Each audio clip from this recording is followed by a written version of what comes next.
Okay. Good morning, students. This is English for grade 3.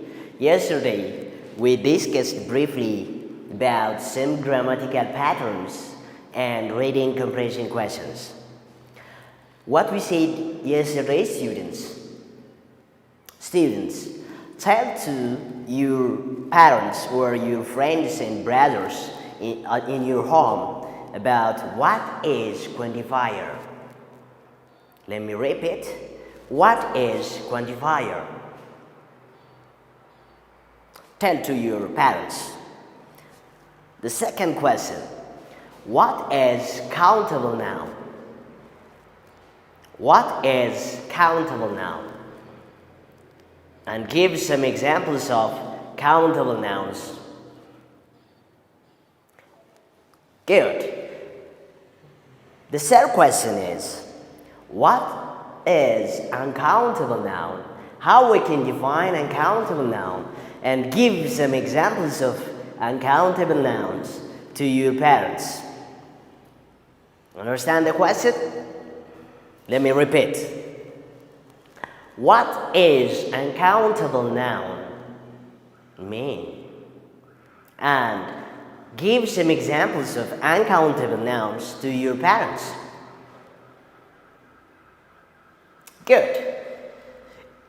Now, let me tell you some main points that we discussed yesterday. We said that quantifiers are replacing numbers. How they can replace numbers? In what way? Let's see. These quantifiers are words like much, many, some, few, a few, little, a little, plenty of, enough, etc. that are used for telling number. After that, we classify these quantifiers under countable nouns and uncountable nouns. We say that countable nouns are nouns that have a plural and singular form, like boy, boys, girl, girls, student, students. You can add your own. And uncountable nouns are nouns that are not counted in terms of number, like water, milk, sugar, salt, and etc. We have seen this as well reading comprehensions. After that, yesterday I told you we started discussing on today is April 28, 2020. I think I have told you the main focuses of the simple present tense is the today's lesson. Simple present tense. What is it? Simple present tense. Good. Before I tell you the main points of simple present tense, let me ask you some questions. What is simple present tense mean to you? And what is the use of learning simple present tense in the classroom? What is its real life application for us? You can discuss with your parents for 2 minutes. The question is, what is simple present tense mean? And how we can form simple present tense and its real application. Good. Now let's come to the point. I want to give you a short note. I hope you all are discussing with your parents. Now, the form of simple present tense is, what is that? There should be subject plus verb 1. There should be verb 1. This verb 1 is always in the form of infinitives. In bracket we can say infinitives. students. Infinitives. So we have some grammatical patterns. When you say infinitives, if the form of the simple present tense is subject plus verb 1, that is infinitive, it goes with the subject. That means the subject can be he, she, and what? It. When we use he for masculine. That means for man. Yes? Instead of Abebe, we can say he. And instead of Chala, we can say he. We're reading the pronoun. The main use of these pronouns or subjects are replacing the nouns. So, instead of the male, we can say he. Instead of Aster, we can say she. Almas, Chaltu, something else. We use she. And it is used for what? It is used for objects and things. So, for he, she, and it, we use verb s or es slash. We use either verb s or es to the infinitive form of the verb. Now, I want to tell you the spelling rule. Here we have the spelling rule. What makes the difference between this S and ES? When NB means, don't forget. Students, don't forget. When the verb ends in, yes, in O, SS, SH, CH, and X. By the way, this is not always true, but mostly it works. We use ES here when the verb ends in O, SS, SH, CH, and X. We use ES instead of S. Instead of S. That's the main point. For example, we can say he goes.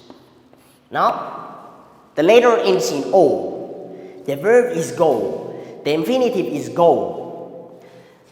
Because of the subject he, we are making this es. He goes to school. However, I have to say, we go to school. We are not using here es. Why? Because we're not in the way to talk about the third person singular. Now, so he, she, it, we use verb s or es, we say that. And we have seen when we use es and when we use s. Now, students, I'll give you some examples. He goes to school and she pushes, they say. She pushes the table. We are using here yes. This is a rule. Now let me give you activity. Activity 1 for today. Write some sentences. Write some sentences by using he, she, and it. That is the first activity to you. Parents, help your students, help your children to do the activity. Good, thank you. Now, the second is when the subject becomes I, we, you, and what? They. In English, we have this kind. I, we, you, and they. We use verb 1 without without what? S. No need of using S here. For example, we can say here for I, for we, for you, and for they, we use verb 1 without S.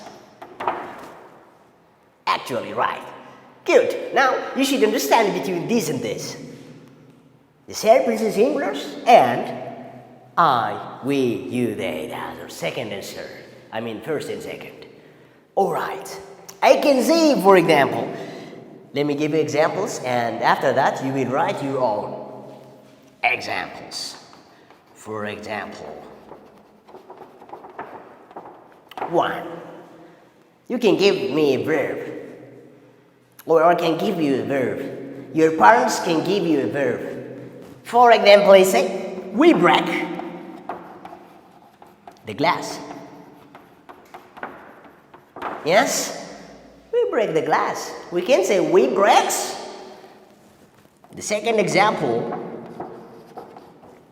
they swim in the lake. We can say they swims in the lake. Good. If I have given you 2 examples to you, I want to give you another activity. Activity 2. Write some sentences by using I, we, you, and they. Parents, please help your students. Please help your children. Thank you in advance. Good. If I am presenting in this way about the forms of simple present tense, if you understand it, the form of the simple present tense, now let's see why we learn about the simple present tense. What's its use? Let's see one by one. After that, we will come with negatives and interrogatives. Good. So, uses of what? Simple present what? Tense. We are in the way to talk about this simple present tense. According to your grade level, I want to tell you only 3 or 4 uses. The first use, as we have seen, the first use of this simple present tense that we form in this structure is to express what? General truths. What is said, students? Say it after me. To express general truths. Say it again. To express general truths. Yes, good. Yes, as I've told you, this is used to express general truths. General truths means it's not someone's perception. It's not someone's attitude. It's not Ethiopians' true. It's not only Africans' true. General truths means, students, things, facts that we believe, which is always true all over. አስኳላ ልጆን በቤቶ የሚያስተምሩበት አማራጭ ፊልም አዳዲስ ፊልሞቻችን እንዲደርሱ ሰብስክራይብ በማድረግ የቻናላችን ቤተሰብ ይሁኑ። ፊልሞቹን ሼር በማድረግ ለወዳጅ ዘመዶ ያጋሩ። አስኳላ አማራጭ ማስተማሪያ ዘዴ